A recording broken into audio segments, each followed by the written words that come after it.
the Queen of Sheba. Now when the Queen of Sheba heard about the fame of Solomon in relation to the name of the Lord, she came to test him with riddles. So she came to Jerusalem with a very large entourage, with camels carrying balsam oil and a very large quantity of gold and precious stones. When she came to Solomon, she spoke to him about everything that was in her heart. And Solomon answered all her questions. Nothing was concealed from the king which he did not explain to her.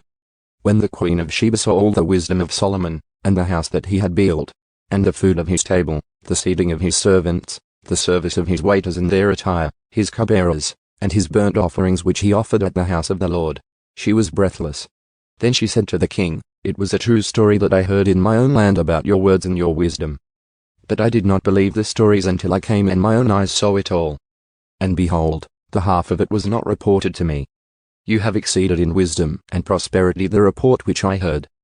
Blessed are your men, and blessed are these servants of yours who stand before you continually and hear your wisdom.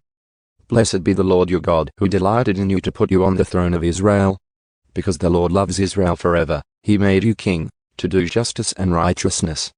Then she gave the king 120 talents of gold, and a very large amount of balsam oil and precious stones. Never again did such a large quantity of balsam oil come in as that which the Queen of Sheba gave King Solomon. And the ships of Hiram as well, which brought gold from Ophir, brought in from Ophir a very great number of almug trees and precious stones. The king made from the almug trees supports for the house of the Lord and for the king's house, and lyres and harps for the singers. Such almug trees have not come in again, nor have they been seen to this day. And King Solomon granted the Queen of Sheba everything she desired, whatever she requested, besides what he gave her in proportion to his royal bounty. Then she departed and went to her own land together with her servants. Wealth, splendor, and wisdom. Now the weight of gold that came to Solomon in 1 year was 666 talents of gold.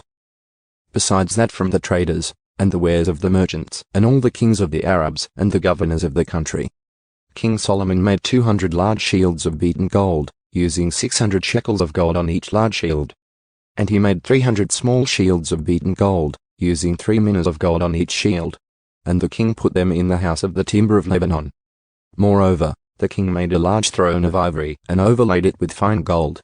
There were 6 steps to the throne and a round top to the throne at its back, and armrests on each side of the seat, and 2 lions standing beside the armrests.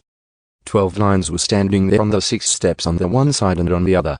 Nothing like it was made for any other kingdom. Now all King Solomon's drinking utensils were of gold, and all the utensils of the house of the timber of Lebanon were of pure gold.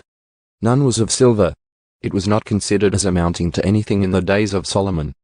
For the king had the ships of Tarshish at sea with Hiram's ships. Once every 3 years the ships of Tarshish would come carrying gold and silver, ivory, monkeys, and peacocks. So King Solomon became greater than all the kings of the earth in wealth and wisdom. And all the earth was seeking the attention of Solomon, to hear his wisdom, which God had put in his heart. And they were bringing, every one, a gift, articles of silver and gold, garments, weapons, balsam oil, horses, and mules, so much year by year. Now Solomon gathered chariots and horsemen.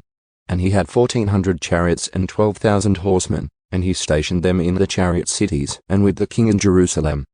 And the king made silver as common as stones in Jerusalem, and he made cedars as plentiful as sycamore trees that are in the lowland.